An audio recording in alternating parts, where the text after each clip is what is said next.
This is a 1997 Harley Davidson 883 Sportster, a project bike. The fuel tank isn't connected, so we'll get it running on easy start. The indicators are hanging off. No seat. Needs a jump start, so battery might be knackered.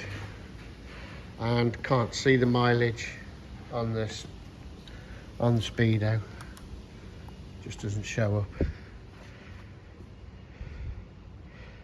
But the back brake works, the gears select and the clutch works, and we'll just get it running now.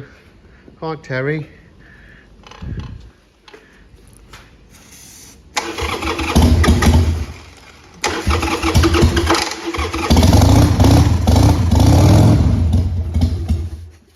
Keep it going, Terry.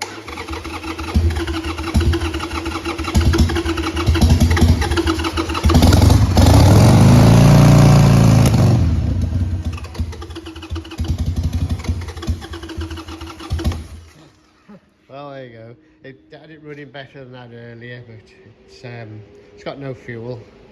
We've ran it just on easy start for a few seconds anyway. There's no knocking or banging, so that's a good sign.